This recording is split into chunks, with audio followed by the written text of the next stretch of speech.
Marjorie Taylor Greene called PBS taxpayer-funded propaganda. Jasmine Crockett didn't flinch. She opened a folder and read out call sign stations across 42 communities set to go dark. Then she raised a map.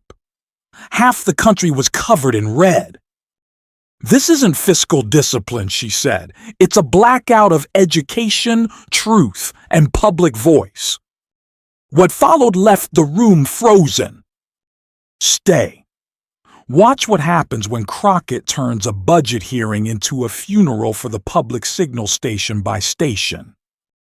The fluorescent lights of Committee Room 21-4 cast harsh shadows across worn mahogany tables where democracy's machinery grinds through another morning of fiscal theater. Coffee-stained briefing papers rustle like autumn leaves as staffers scurry between their masters, whispering updates about polling numbers and donor calls. The air tastes of recycled promises and mounting debt. At the witness table, PBS executives sit rigid in their best suits, knowing they're attending their own execution.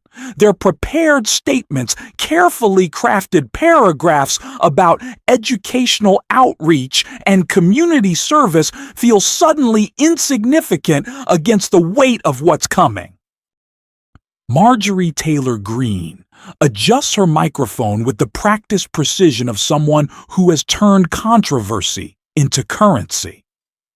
Her fingers drum once against the committee table, a subtle tell that she's ready to pounce. The cameras focus red lights blinking like predatory eyes. PBS is taxpayer-funded propaganda. She begins, her voice cutting through the chamber's murmur with surgical precision. It's time we end this far-left brainwashing of our children and communities. The words land like grenades in the sterile air. A few GOP members nod approvingly, their faces arranged in masks of fiscal righteousness. One representative actually applauds a sharp staccato sound that echoes off the committee room's wood-paneled walls.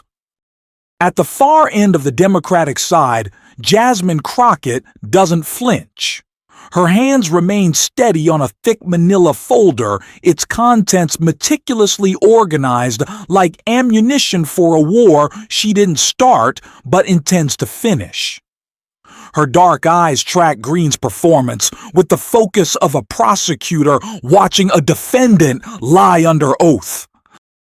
We're talking about $445 million annually. Greene continues warming to her themes. Nearly $500 million funneled into liberal bias progressive talking points and woke children's programming that undermines parental authority and traditional American values.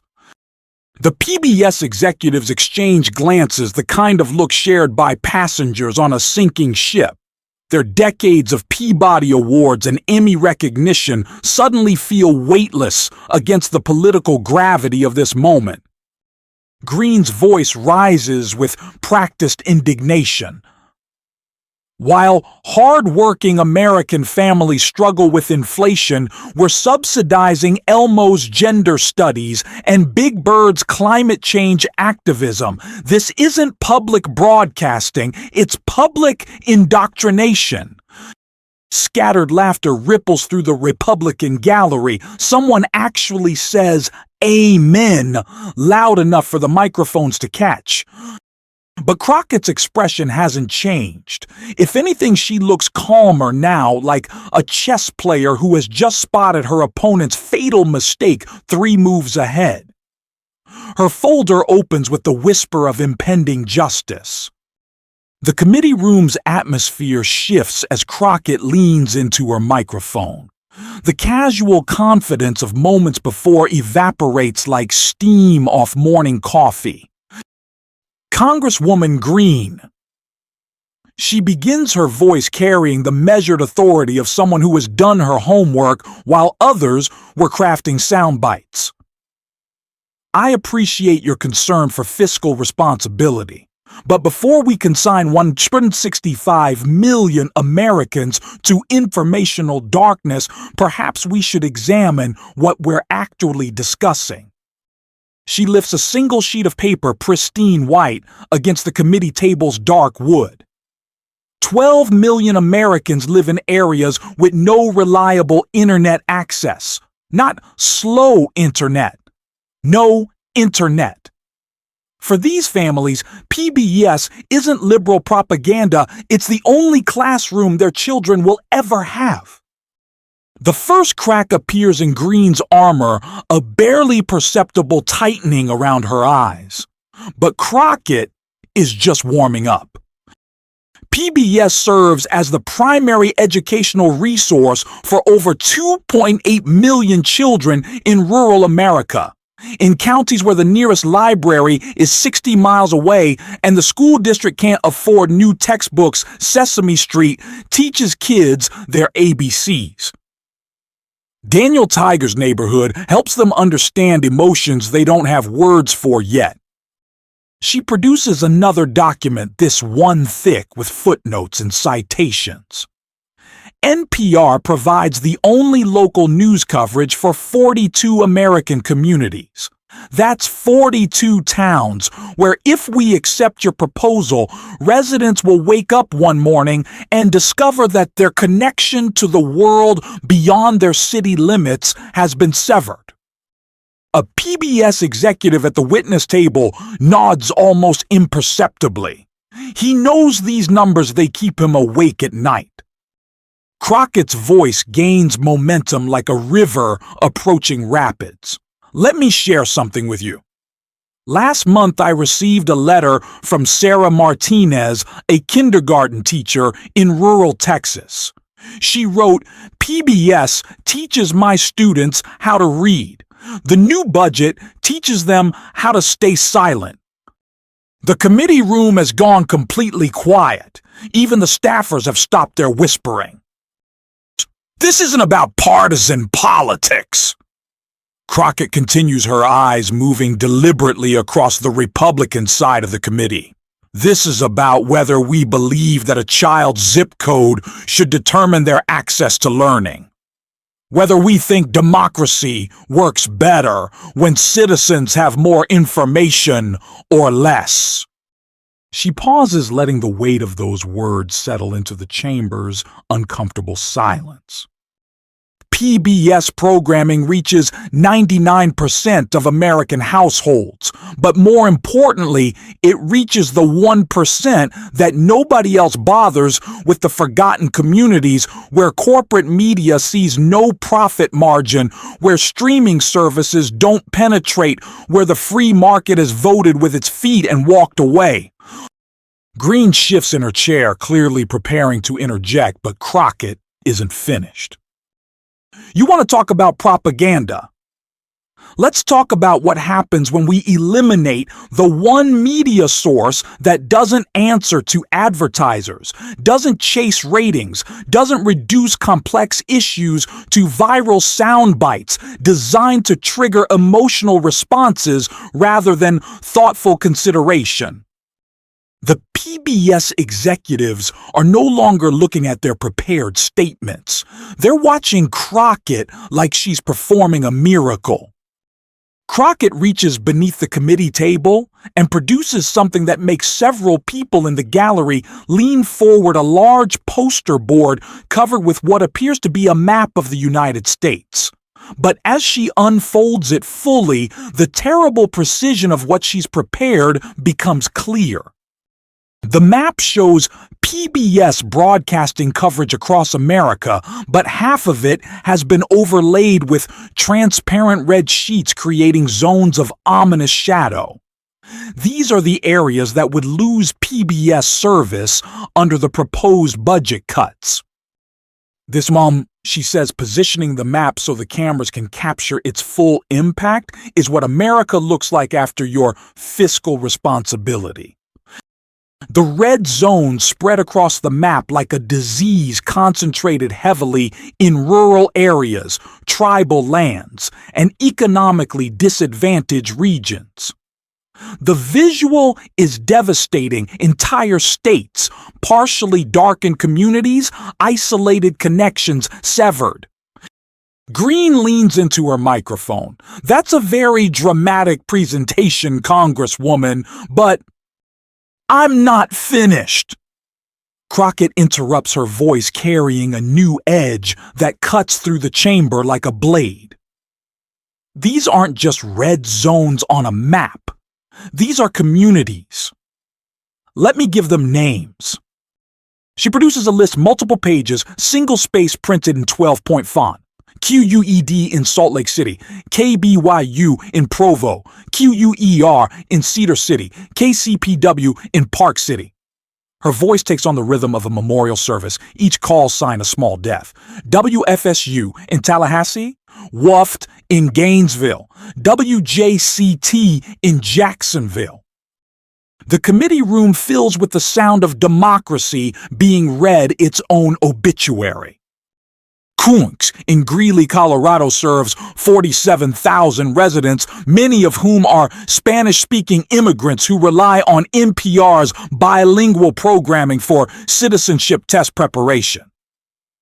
She looks up from the list, her eyes finding greens.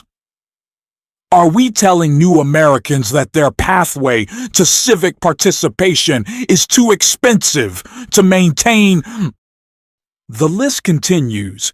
KTEP in El Paso, broadcast to both sides of the U.S.-Mexico border, providing crucial information about immigration policy, public health, and educational opportunities to families navigating the most complex chapter of their lives. Each name lands like a small explosion in the committee room's tense atmosphere. Staffers stop pretending to work on other things. Gallery observers lean forward. Even the stenographer seems to pause between keystrokes. WSKG in Binghamton, New York. WVPE in Elkhart, Indiana. QW in Seattle. WFAE in Charlotte. The litany becomes hypnotic, devastating. Each one of these call signs represents thousands of families who will lose their connection to educational programming, emergency information, and local news coverage. Crockett sets the list down, but keeps her hand on it, as if protecting something precious. The total cost of keeping these 42 stations operational for 1 year is roughly equivalent to what Congress spends on office furniture. A murmur ripples through the chamber, not approval or disapproval, but the sound of people processing an uncomfortable truth. But here's what really concerns me. She continues, her voice dropping to almost conversational level, forcing everyone to lean in to hear. This isn't really about saving money, is it? Because if fiscal responsibility were the goal, we'd be examining the $800 billion defense budget, not the $445 million that brings Mr. Rogers' Neighborhood to children who have never seen the inside of a museum. Green's face hardens. This is no longer about PBS. This is about the fundamental question of what government should do and for whom. Crockett gestures toward the map again. You're not afraid of propaganda, Congresswoman Green. You're afraid of education. You're afraid of citizens who think critically, who ask questions, who expect their representatives to provide evidence for their claims. The temperature in the room seems to drop 10 degrees. You're afraid of a media source that doesn't need your approval, doesn't require your endorsement, and doesn't care about your fundraising goals. You're not saving taxpayer money, you're buying taxpayer silence. The committee room has become a theater of moral confrontation, and Crockett is nowhere near finished. She reaches into her folder and produces what appears to be a letter, several pages handwritten on PBS letterhead. 3 weeks ago, she begins, I received this correspondence from the Public Broadcasting Coalition, a group representing local PBS stations across the country.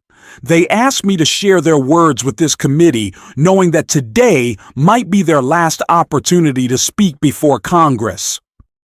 Green attempts to interject, "Congresswoman, if we could return to the budget specifics." The budget specifics are exactly what this letter addresses. Crockett replies firmly, "May I proceed?"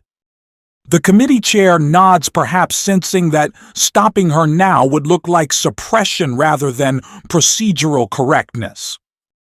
Crockett unfolds the letter, her voice taking on the cadence of someone reading sacred text. "Dear members of Congress, in our region, 67% of children under the age of 6 rely on PBS programming for early literacy development. These are not children whose parents have chosen entertainment over education. These are children whose parents work 3 jobs to keep food on the table and utilities connected." The words hang in the air like an indictment of American priorities. PB's after-school programming serves as childcare for 34,000 latchkey kids in our broadcast area alone. When their parents arrive home at 8 p.m. after double shifts, their children have spent the afternoon with programs that teach science, math, social skills, and conflict resolution rather than unsupervised internet browsing or empty homes. Green shifts uncomfortably in her chair. "Congresswoman, surely these families can access educational content through other platforms, such as..." Crockett interrupts, her eyes laser-focused. "YouTube, where children learn that the earth is flat and vaccines cause autism. Commercial television, where Saturday morning cartoons have been replaced by toy commercials disguised as entertainment." She returns to the letter. "Our local PBS station provides the only weather emergency broadcasting in 3 counties. When tornadoes threaten our communities, when flash floods make roads impassable, when winter storms knock out power lines, PBS is the voice that keeps families informed and alive." The committee room's silence deepens. Even Green supporters seem uncomfortable with the implications of what they're hearing. But here's the section that should concern every member of this committee. Crockett continues, her voice gaining intensity. "We serve 89,000 adults enrolled in GED programs, English as a second language courses, and basic literacy classes. These are not abstract statistics. These are Americans who are trying to improve their circumstances, who believe in the promise that education can change their lives." She looks directly at Green now, her expression a mixture of disappointment and determination. "Are we really going to tell these adults that their dreams of betterment are too expensive for America to support?" Green finally finds her opening. "They can just use online resources. With what internet access?" Crockett's question cuts through the chamber like a whip crack. "With what devices, with what digital literacy skills that PBS has been teaching them for free for the past 2 decades. The exchange has become personal now, each woman representing not just a political position, but a fundamental worldview about America's obligations to its most vulnerable citizens. You keep saying they can just..." Crockett observes her voice carrying a note of sad irony. "They can just find other resources. They can just use different platforms. They can just solve their own educational challenges. But they are us. They are American citizens who deserve better than just from their government." She folds the letter carefully, as if putting away something irreplaceable. This letter ends with a sentence that I think summarizes what we're really discussing today. PBS doesn't just broadcast to communities, it broadcasts community itself. The committee room feels smaller now, as if the weight of the discussion has compressed the very air. Crockett reaches for what appears to be her final piece of evidence, a small worn piece of paper that looks almost insignificant compared to the maps and reports that have preceded it. Before we vote to eliminate PBS funding, she says, her voice taking on the quiet intensity of someone delivering a eulogy. I want to share something that I think captures what we're really losing. She holds up the paper so the cameras can see it, a quote card yellowed with age bearing the distinctive sweater-wearing image of Fred Rogers. Mr. Rogers once said, "Television can be a window to the world or a mirror of our fears. The choice is ours." She sets the card down gently. For 50 years, PBS has chosen to be a window. It has shown children that learning is joyful, that curiosity is valuable, that different kinds of people can live together with respect and understanding. Green's expression has hardened into something approaching contempt. "Congresswoman, we're not here to discuss children's television philosophy. Aren't we?" Crockett's interruption carries surprising force. Because that's exactly what this is about. It's about what kind of window we want to provide for American children. Do we want them looking through PBS, which teaches critical thinking, scientific method, and civic engagement? Or do we want them looking through platforms designed to maximize engagement through outrage algorithms that push extreme content because moderate voices don't generate clicks? The committee room has become completely still. Even the usual shuffling of papers and whispered consultations has stopped. Crockett stands now, her full presence commanding the chamber. "You didn't defund propaganda today, Congresswoman Green. You defunded truth. You defunded trust. You defunded hope." Her voice carries the weight of accumulated disappointment, not just with this moment, but with what it represents about American priorities. You defunded the idea that government can serve people who don't have lobbyists, who don't make campaign contributions, who don't generate profit margins. She gestures toward the map still visible on its easel, its red zones looking like wounds across the American landscape. Those darkened areas on this map, they're not just losing television stations. They're losing proof that their government remembers they exist. Green attempts one final rejoinder. The free market can provide these services more efficiently. The free market has had 70 years to provide these services. Crockett replies, her voice carrying the finality of a closing argument. The free market walked away from rural America, from poor communities, from English language learners, from children with special needs. PBS stayed. PBS stayed because serving the public good was more important than serving profit margins. She picks up the Mr. Rogers quote card one final time. Here's what we're really voting on today. Do we believe that every American child deserves access to educational programming regardless of their family's income or their community's zip code? Do we believe that democracy works better when citizens have access to information that isn't designed to sell them something?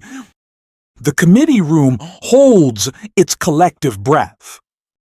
Or do we believe that education information and opportunity should be rationed based on market forces available only to those who can afford premium subscriptions to streaming services that may or may not choose to serve their communities? She sits down slowly, her folder closed, her evidence presented, her moral case complete. The choice, as Mr. Rogers said, is ours. In the aftermath of Crockett's presentation, the committee room feels different, charged with the kind of uncomfortable energy that follows truth-telling in spaces accustomed to diplomatic language and carefully managed messaging. The PBS executives at the witness table sit straighter now, their prepared statements forgotten, in favor of something more powerful, the realization that someone has actually listened to what they've been trying to say for years. Green shuffles through her papers looking for talking points that suddenly feel inadequate against the weight of specific names, concrete examples, and moral clarity. Her allies on the committee avoid eye contact, perhaps recognizing that this debate has moved beyond partisan politics into territory where fiscal responsibility and social conscience intersect in uncomfortable ways. The map remains on its easel, a silent witness to the conversation, its red zones looking less like budget savings and more like amputations from the body politic. Each darkened area represents thousands of Americans who tomorrow might discover that their connection to the wider world has been severed in the name of principles they never voted for. In the gallery, reporters type frantically on their phones, recognizing that something significant has just occurred, not just a policy debate, but a moment when the abstract concept of government service has been given faces, names, and human consequences. The committee chair calls for a brief recess, but the chamber doesn't empty. People remain in their seats, processing what they've heard, grappling with questions that don't have easy answers. What does America owe its most vulnerable citizens? How do we measure the value of education, information, and community connection against the hard mathematics of federal budgets? As staffers begin cleaning up the evidence of democracy in action, folding maps, collecting briefing papers, straightening microphones, the ghost of Fred Rogers seems to linger in the chamber, his gentle question echoing in the minds of everyone present. Will television be a window to the world or a mirror of our fears? The fluorescent lights continue their harsh illumination, unchanged by what has transpired beneath them.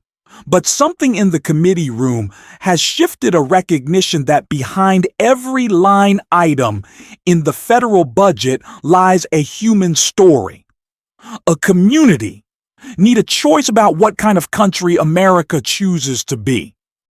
Outside the committee room, America continues its daily business, largely unaware that the future of public broadcasting and perhaps public service itself has just been debated with a passion and precision that makes clear how much is at stake when democracy's representatives gather to decide who deserves their government's attention and who can be safely forgotten. The last signal may not yet be transmitted, but its potential silence has never seemed more deafening.